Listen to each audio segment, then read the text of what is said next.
This is a Fox News Alert. I'm Brett Baer in Washington. Ted Cruz is trying to resuscitate his presidential campaign tonight with time and states running out.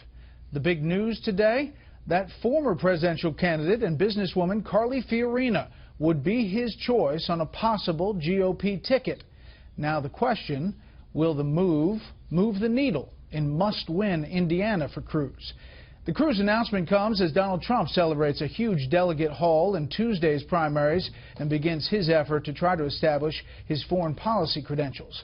Chief Political Correspondent Carl Cameron is here with a busy night for Republicans. Good evening, Carl.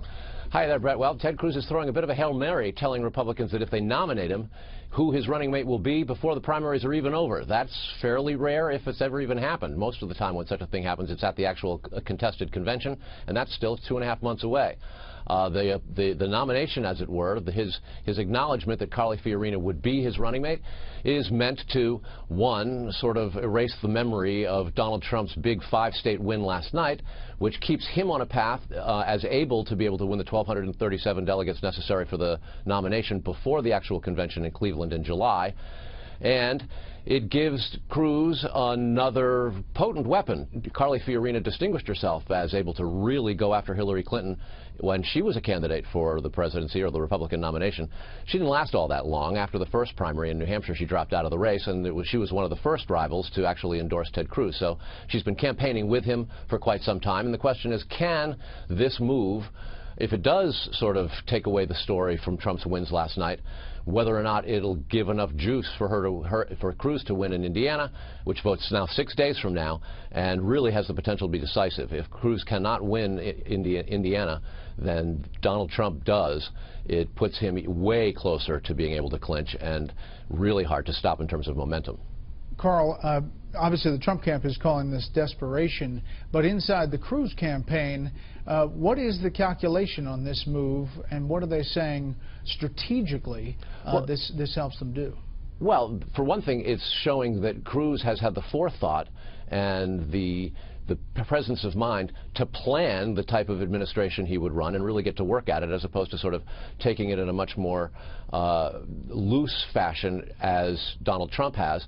And the other is, it again is he can't mathematically now clinch the nomination himself. That was ended last night with Trump's victories.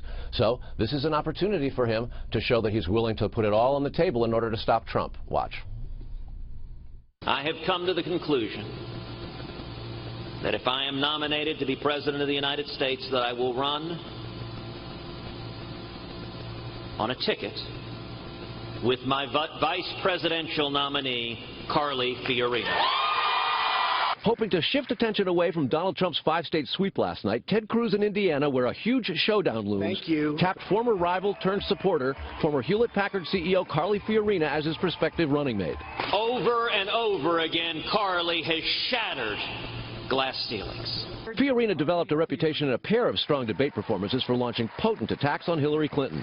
People all across the great Hoosier state, people all across this nation know that Donald Trump and Hillary Clinton both will be disastrous for this nation. Fiorina quit the GOP race after the first primary, having taken several tough shots at Cruz. Cruz is just like any other politician. He says one thing in Manhattan, he says another thing in Iowa, he says whatever he needs to say to get elected. Cruz needs help with women voters and must beat Donald Trump in Indiana next Tuesday, or Trump will be able to clinch the nomination June 7th in California. But a new Suffolk University poll shows John Kasich beating Clinton by 5%, while Cruz would lose by 7% and Trump would lose by double digits. Among women, Kasich's strengths are even more pronounced. While he's viewed favorably, Cruz and Trump are both viewed very unfavorably. Despite Trump's problem with women in the polls, his victories last night make it mathematically impossible for Cruz to win the nomination without a contested convention. Trump delivered a foreign policy speech today in Washington, D.C. as part of his pivot to attacking Clinton in the general election. It was short on specifics and long on the general goals he's outlined over the last year. There's ISIS. I have a simple message for them. Their days are numbered. I won't tell them where, and I won't tell them how. We must Having mocked others as weak for using a teleprompter, Trump used one for the second time during his campaign, but still managed to mispronounce the East African nation of Tanzania, where U.S. facilities were attacked during Bill Clinton's administration. Look at what happened in the 1990s. Our embassies in Kenya and Tanzania. The White House mocked Trump.